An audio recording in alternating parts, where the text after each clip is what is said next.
The Mutant Underground is reeling and on the run following the Purifiers' assault on the Morlock tunnels. But with Reeva's final plan about to be enacted, is there any chance for the Struckers to reach out and save Andy? Or is he lost to them for good? Some cool stuff, some dumb stuff, but mostly a good offering here on the penultimate episode of The Gifted, Season 2, Episode 15. Monsters. Hey everyone, D here, and welcome to this week's review of The Gifted. So yes, of course, spoilers, spoilers, spoilers. Alright, so yeah, some ups and some downs with this episode. I thought mostly a good offering, but like I said, there were cool moments and there were times where I was like, what the heck is going on here? Also, please stop at the tail credits music. But I'll touch on that in a minute. What I actually want to start things off with today is the whole Clarice Blink thing. Because the episode opens up with our standard flashback that we get a lot of in this show. And hitting a happier moment, a happier time with Clarice and John. You know, and of course he's going to be reacting. This makes sense to open up. John is going to be reeling from the loss of Clarice. So it's natural to have this emotional setup at the beginning of the episode. But what this scene actually really does is tell us that Blink isn't dead. And it was sort of interesting too when they did the previously on, just before they opened up the episode. It felt like a fuller scene there with Blink. I'm not saying that they added more stuff, maybe I was just paying a bit more attention. But the shot seems to be shoulder, it's high, it's not center chest, which it looked a little more center when I first saw it. But again, reacting. And also the portal seemed to envelop her more than just close, which again, different than how I felt responding to it last week. But between that and Clarice's story about sometimes wanting to run away, to portal herself to nowhere, to live in between the spaces, I think is really what we're getting at, what happened to Blink. Whether or not we'll see her at the end of this season, or this is something that is planned for next season, not entirely sure. I think it would be great if she just managed to show up in the finale. But yes, and that's pretty much what's happening with John throughout the whole episode. Why can't he track? Because every time he tries, he just sees Blink. Why? Because she is everywhere. She is in between the spaces. So that's why, emotionally connected to, and that's why she's reaching out, which of course explains the whole, thought that that he heard her. I did like the fact that he reaches out and calls her Blink as opposed to just Clarice. I thought was kind of cool. The scene with Erg and John, it's just, yes, they're yelling at each other.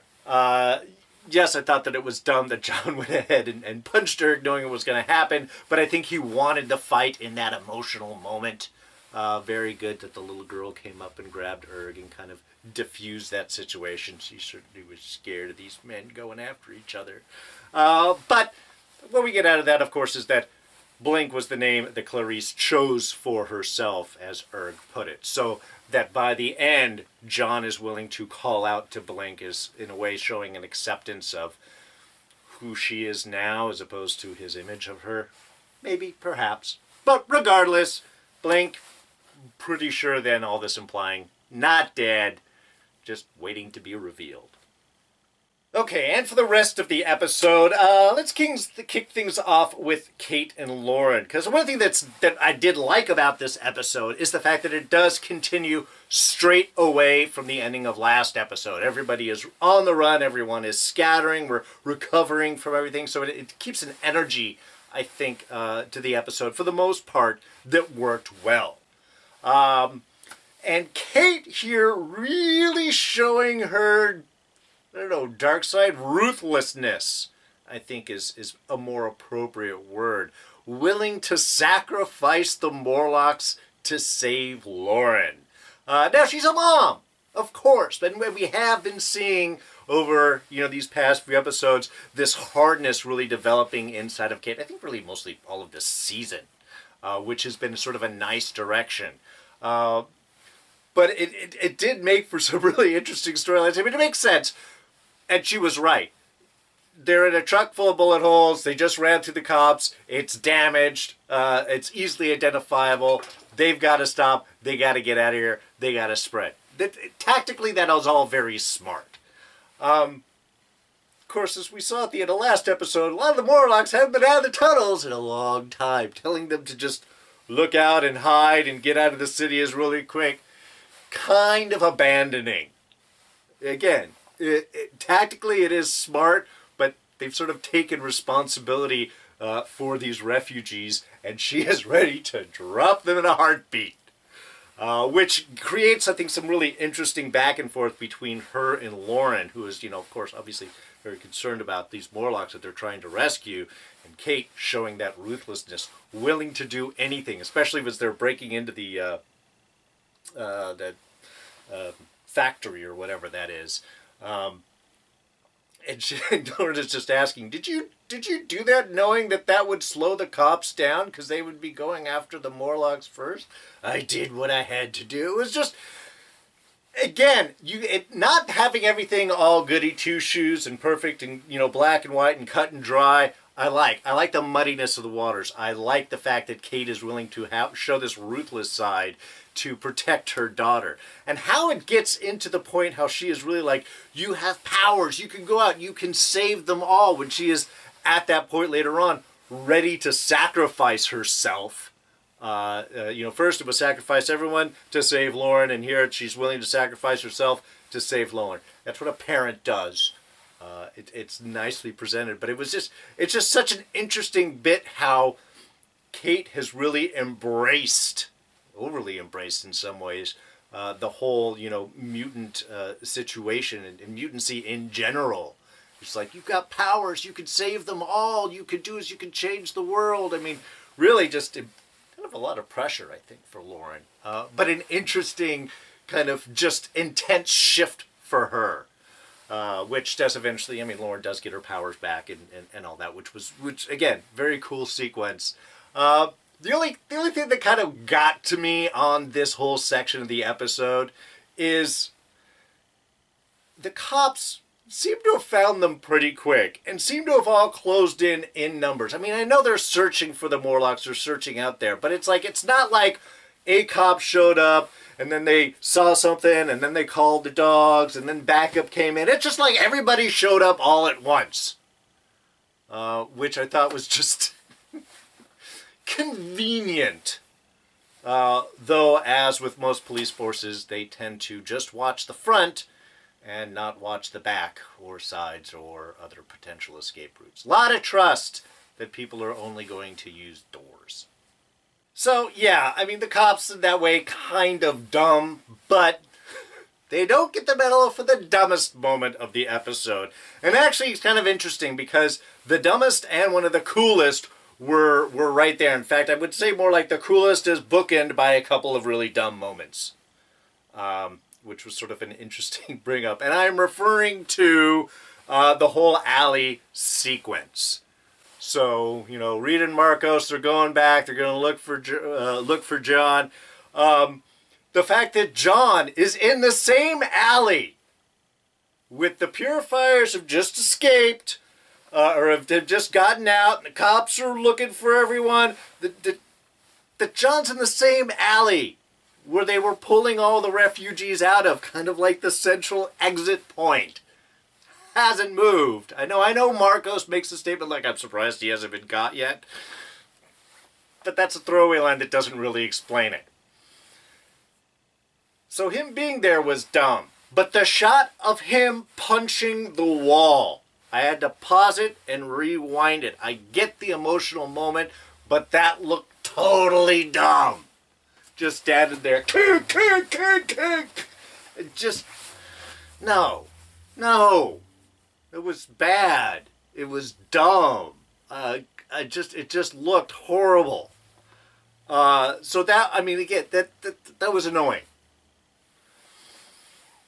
And where does Reed go? Reed's like, I'm going to watch the street, and then he leaves, but he goes like, I thought this was like one alley. You drive in, you drive out, that's sort of it. Maybe one side edge. But now there's a side edge, but it's, where Reed goes, it's like away from the truck, because Ted comes up behind him,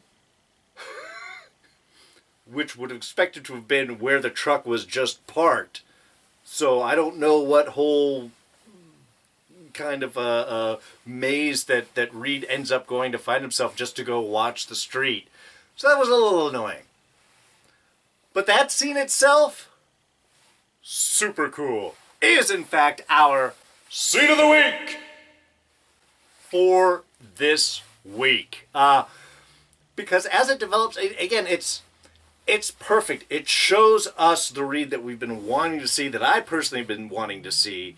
It raises the stakes for him, and it gives us a cool, fuller shot of his powers. The fact that he sees the Purifiers and he hides, okay, that happens. Ted walks up behind him, of course he does. It's a little expected. But also you gotta think, now we have this civilian, I mean, I know Ted's a cop, but he's not on duty right here. With automatic weapons, or assault rifles at least, pointing at Reed, and he does the perfect response. What? I heard there was stuff out here, mutants. I wanted to be safe. I like the back and forth. I like that Reed tries to talk himself out, and in fact succeeds in talking himself out of it. Ted finally sort of acquiesces until, of course, that's the moment where Reed's powers are going to show up, because, of course, they are. Development of storyline. But we get to see actual Reed's first real combat use of his powers. It has manifested before. There was the car when he broke the steering wheel and everything like that. But that's all accidental. This is combat. This is oriented. This is how to see this in play. And it's perfect. Taking the gun, destroying the gun, disarming. That was awesome. And then fights back more, and then bye-bye Ted. In a really cool looking scene. Yes, gross, sad, death, always bad. But what I really liked about this is the fact that we get to see that Reed's powers do in fact work on organic matter. For the longest time he just seemed to be destroying things and items, so my thought was it's just inorganic matter. His concern about touching his family, completely unplaced because it's not going to affect them. Obviously, I was wrong with the show of with the reveal that we had right here. But just, again, seeing Ted just degrade like that. I mean, exactly how his powers work, just doing that on the body. It was just cool looking. And it does let us know the fuller extent of Reed's abilities here. So, it was a great tight scene, and we got some answers. We really got to see Reed using his powers, and we got to see how far those powers will react. Now we know they'll interact with everything. Unfortunately, then he goes back to Marcos and John yelling out, "The Purifiers are here! We gotta get out! Why are you yelling that? Don't do that." So again, dumb, cool, dumb. It's sort of the whole sequence of this. I did like Marcos showing John the light, blinding him just to sort of snap him out of it, like, okay, we gotta go. That was cool. So again, good, cool stuff and dumb stuff kind of all mashed together there. Meanwhile, in the inner circle, stuff's about to go down. So yeah, 24 hours. Reeva's big plan about to be enacted. We don't really see much really from the whole inner circle standpoint. We do get to find out what her plan is here. Which is why, of course, she had Ryan have the Purifiers go out and wipe out the Morlocks. Why? Because that underground tunnel system reaches everywhere. And Reeva's plan is to take out all of the structures of government, your primary pillars here. And she wants to use the tunnels to do that. Can't use the tunnels, the Morlocks are there. So, kind of brilliant in that way. So, yes, that's the big plan. Go and strike at the pillars of government using the Morlock tunnels in order to gain access. First hit is where they want Andy to go, and that is to take out Sentinel Services, going through the basement there, through one of the tunnels, boom, take out the building, take out everyone. I'm assuming it's probably a building type thing that they want Andy to do there. Because without Sentinel services, no way to stop the mutants. Again, kind of smart. Lorna's supposed to go after communications, and then Esme and the Frost Sisters, I guess, are then there to convince everyone of that two nations, separate but equal. No, kinda, though.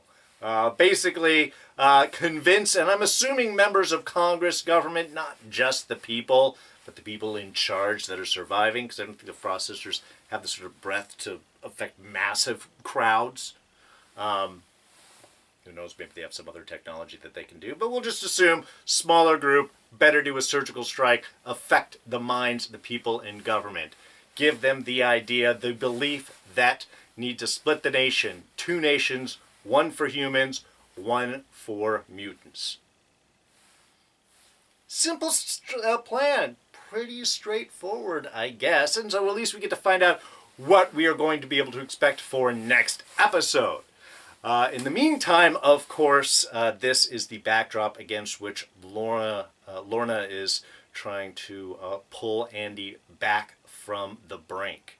And a lot of good, I think, kind of emotional stuff going on with this episode. A very interesting reveal here, too, is the reason why Andy joined the Inner Circle in the first place. Lorna taking out the plane at the end of last season and ye olde Doc there. Which, again, interesting just from a whole guilt perspective standpoint, because this makes Lorna see that all of this is kind of on her. Her decision to strike out, to stop the Hound program by taking out the plane and the senator, the doctor, and everybody else, that this had major ramifications, not just in the good short term of stopping that plan, but inspiring people like Andy that sometimes sacrifices have to be made. Sometimes people have to die in order for the greater good. So it was real interesting to, with that scene, pull it all back onto Lorna, that a lot of the responsibility for where Andy is right now comes back on her. Of course, she's got to do the big moves to try and get Andy to go, which again, nice. You can see that she had pushed, she had tried, and Andy really was, I think it was a good setup for the big arc we get with him, is his feeling that he's done too much. He can't go back. God, his family wouldn't even want him. Again, really, really interesting to do that setup, which again, but it does allow our little arc for her to pull him back. Almost left without him. See, he had the bag packed, was ready to go, just believed that Andy was on his own, but he's sitting right there. Can't leave without talking to him. You promised, Reed. But there's a perfect point there to go ahead and reveal what she knows, that Reeva is working with Ryan, the Purifiers and the Inner Circle working together, which again makes sense. They're both looking to achieve the same goals in a way. Humans, the Purifiers want mutants out of there. Mutants want their own homeland. Everybody wins. Everybody is happy. But it does work to push Andy right there that, you know, everything he's told is a lie. What does he believe in? Which gets us to a very cool scene on the phone. And this is where we have a kind of our emotional payoff. Of course, we just had Reed go and was able to use his powers and save Kate and Lauren from certain doom, because the police, like I said, only watch the front. They never watch the back. And again, this is the kind of the downside, is they had built this so much, they had trapped them. There was nowhere to go. Oh, great moment when they shoot the tear gas in and Lauren uses her shield up and it just bounces back into the police. That was cool. And it was great to have Reed be able to cave in the door, to be able to push the little interchange between him and Marcos about powers and when did you believe them and how did you get them in and where did they come from. I mean, so again, great moments, great discussions here between someone who is experienced with powers and somebody who is not. This is all new to them. But a great reveal when the wall caves in and there's Reed standing there and he's rescued his family and they're coming back. I mean, again, perfect. It's a great emotional build-up. It's very satisfying. But when Andy calls on the phone, that exchange, almost scene of the week right here, but I wanted to go for more action this week. But such a great interchange between the two of them and how Reed has been kind of hiding this whole I killed Ted thing, and finally, in order to get his son, reveals the story. You're not the only monster here. If you're a monster, we both are. I can understand. Now, I think this is the perfect story to tell Andy. It's harsh, it's intense, but this is a kid that feels that he has done too much for his family to forgive him. The whole, when I tortured that guy, when we went and rescued John, you looked at me bad, 'cause that was kind of bad for sure, shocking. And for Andy to believe that this means that he has gone too far, that obviously his family has shown that they're scared of him, that he is a monster and he can't be around them. But for Reed to tell his story of Ted, I thought was perfect. It was perfect time. I think it was perfectly delivered. It was simplistically done. It didn't go into too much, but just said, you know, protect myself. I did this, but I wanted to. I mean, it was just, it was it was, I think, exactly what Andy needed to hear. Now, what Reed didn't tell him is, oh, by the way, I killed him with my newly formed mutant powers. Does Andy even know? I'm trying to think. I don't know if Andy even knows about Reed's powers, because that's been this season. Right? If I remember everything right. Again, I'm trying to backtrack on it all, but I don't know if Andy even knows about Reed's powers.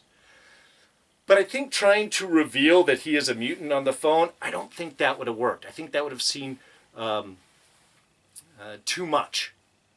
I think he was pandering, that he was inventing a story. Oh yeah, and by the way, son, I also have mutant powers, and I killed a guy. I don't think that was needed. I think the mutant power reveal, that will be nice for later.